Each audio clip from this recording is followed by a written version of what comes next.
Saudara, sehari setelah demo mahasiswa yang mengkritik imbas efisiensi anggaran terhadap biaya pendidikan, Presiden Prabowo Subianto mencopot Menteri Pendidikan Tinggi, Sains dan Teknologi Satrio Brojonegoro. Pencopotan Menteri Perdana di Kabinet Merah Putih ini dinilai dari imbas pernyataannya yang menyebut efisiensi anggaran berdampak pada biaya kuliah.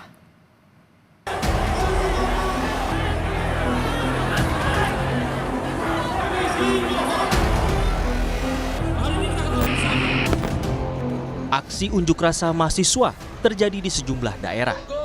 Salah satu yang menjadi tuntutan agar kebijakan efisiensi anggaran yang dijalankan pemerintah tidak berdampak pada anggaran pendidikan hingga kenaikan biaya kuliah.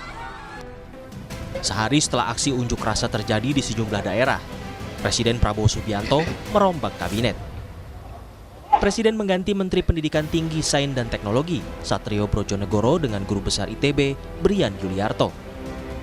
Satrio sempat jadi sorotan terkait pernyataannya soal dampak efisiensi terhadap uang kuliah tunggal.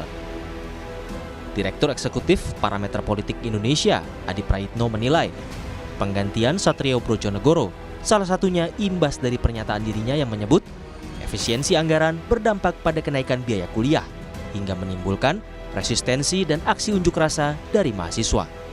Pernyataan Menteri Tinggi dan Ristek itu kan mengatakan bahwa efisiensi itu berpotensi akan menaikkan SPP yang kemudian terjadi pada mahasiswa. Salah satunya misalnya soal BOPTN, ya itu bantuan operasional untuk perguruan tinggi itu kan yang kemudian menimbulkan permasalahan karena tak lama setelah itu kemudian dibantah oleh pemerintah bahwa yang terkait dengan SPP, biaya pendidikan itu pasti dijamin tidak akan tersentuh apapun terkait. Perguruan tinggi dan Ristek ini tidak terafiliasi atau tidak memiliki backing politik partai manapun.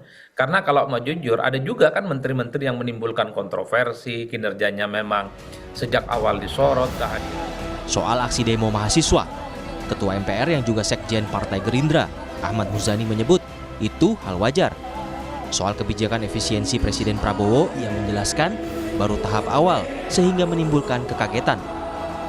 Yang dilakukan oleh Pak Prabowo sekarang ini baru tahap awal sehingga menimbulkan kekagetan dan seringkali reaksinya berlebihan dan kontraproduktif. Tetapi sebagai sebuah reaksi saya kira itu boleh-boleh saja. Karena itu reaksi itu terjadi bukan hanya di masyarakat, tetapi reaksi itu juga terjadi dalam internal birokrasi dan pemerintahan, misalnya tentang penghematan, karena kan sekian lama birokrasi bergerak dengan pengetatan yang relatif longgar. Sehari setelah Presiden Prabowo melakukan reshuffle, unjuk rasa mahasiswa masih terjadi di sejumlah daerah. Tuntutan mahasiswa masih sama, agar efisiensi anggaran tidak berdampak pada biaya pendidikan dan kesehatan masyarakat. Tim Liputan Kompas TV.